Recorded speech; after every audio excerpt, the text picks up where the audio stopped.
So this is Chunavana related budget.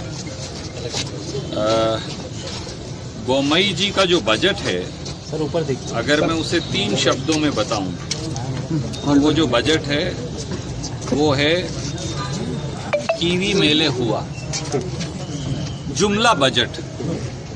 जो 4 साल में नहीं कर पाए वो 20 दिन में कैसे करेंगे बोम्मई साहब आप? झूठ झूठ और झूठ। ऊपर वाले जो हैं दिल्ली वाले वो भी झूठ बोलते हैं। लगता है उन्होंने बोम्मई जी को अच्छी क्लास दी है। लगता है मोदी जी ने बोम्मई जी को कहा झूठ बोलो, फिर कहा और झूठ बोलो, फिर कहा बार बार झूठ बोलो। पर उन्हें मालूम नहीं कि कर्नाटका के लोग झूठ पकड़ लेते हैं, क्योंकि जो इन्विजिलेटर होते हैं ना एग्जाम में, कई बड़े अच्छे होते हैं।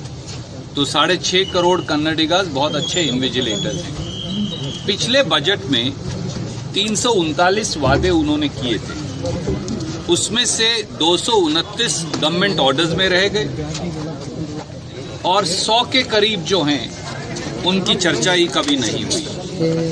पिछले बजट में याद करिए उन्होंने बहुत धूमधाम से कहा 800 नम्मा क्लिनिक्स बनाएंगे, वहाँ बड़ी बड़ी मशीन लगाएंगे। कहाँ गए वो? 1 साल से याद ही नहीं आए।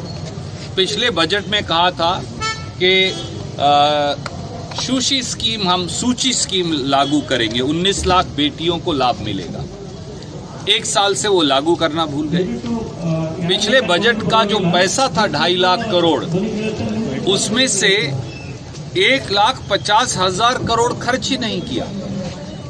45% पैसा खर्च करना ही भूल गए, क्योंकि 40% कमीशन लेने से बोम्मई जी को फुर्सत मिले, इसीलिए तो उनका नाम पे सीएम के नाम से जाना जाता है। भाजपा की जो भ्रष्टासुर बोम्मई सरकार है उसके दिन लग गए और अब लोग नया बदलाव चाहते हैं। राहुल गांधी जी ने क्या सवाल पूछा प्रधानमंत्री मोदी जी से? इस देश में 75 साल में सबसे बड़ा कॉरपोरेट फ्रॉड अलेज किया जा रहा है। इस देश में LIC और SBI के मार्केट कैप यानी शेयर की कीमत 1,40,000 करोड़ गिर गई। LIC ने जो अडानी में पैसा लगा रखा है उसकी इन्वेस्ट वैल्यू 23 जनवरी को 74,000 करोड़ थी, आज वो घटकर 50,000 करोड़ से कम रह गई। यानी 24,000 करोड़ के शेयर की वैल्यू जो उन्होंने खरीद रखी है वो गिर गई। 1,40,000 करोड़ के उनके शेयर गिर गए, 24,000 उनकी इन्वेस्ट वैल्यू कम हो गई। 27,000 करोड़ का SBI का लोन है, बैंक ऑफ बड़ौदा का लोन है, पूरे हिंदुस्तान के बैंकों का लोन अडानी जी की कंपनी में 82,000 करोड़ से ज्यादा है।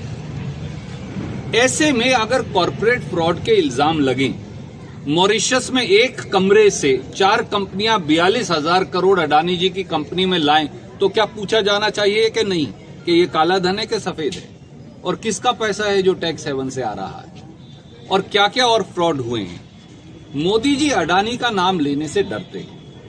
संसद में हमने बार बार पूछा, आप जांच क्यों नहीं करवाते? वो शब्द अडानी से इतना भय क्यों खाते हैं? यही राहुल जी ने पूछा। सरकार का काम, प्रधानमंत्री का काम 140 करोड़ लोगों की सेवा करना है, एक मित्र की नौकरी करना नहीं, बस यही राजधानी। ये कर्नाटक के एक मंत्री अश्वत्थ नारायण कहते हैं कि हमारे पूर्व मुख्यमंत्री जो सिद्धारमैया साहब हैं उनको उड़ा दीजिए। कभी वो BBC का गला दबाते हैं, भारतीय जनता पार्टी के लोग। इसके पीछे उनका DNA है। भाजपा के लोगों का DNA हिंसा है, वायलेंस है। गॉडसे की विचारधारा ने महात्मा गांधी की हत्या भी की। इसी हिंसा की विचारधारा ने इंदिरा जी की हत्या की। इसी हिंसा की विचारधारा ने बम लगाकर इस देश के सबसे प्यारे प्रधानमंत्री राजीव गांधी जी के टुकड़े टुकड़े कर दिए।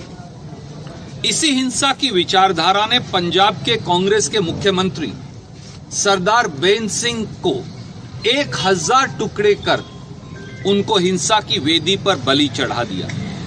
इसी हिंसा की विचारधारा ने विद्याचरण शुक्ला, जो कांग्रेस के मुख्यमंत्री थे मध्य प्रदेश के, उनको शायद 40 या 50 गोली मारकर उनकी हत्या कर दी। इसी हिंसा की विचारधारा ने नंद कुमार पटेल, जो एक ट्राइबल थे, कांग्रेस के बहुत बड़े नेता थे, कांग्रेस के अध्यक्ष थे, उनकी गोली मारकर हत्या कर दी।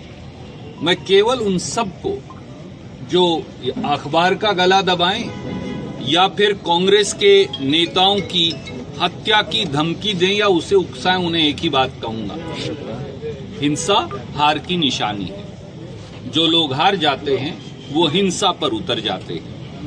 कांग्रेस कर्नाटका के लोगों के आशीर्वाद से चुनाव जीत रही है। जो हार रहे हैं वो बौखलाए हुए हैं, उन्हें इग्नोर कर दीजिए और माफ भी कर दीजिए। राहुल गांधी के खिलाफ जो प्रिविलेज मोशन मूव किया गया है वो अदानी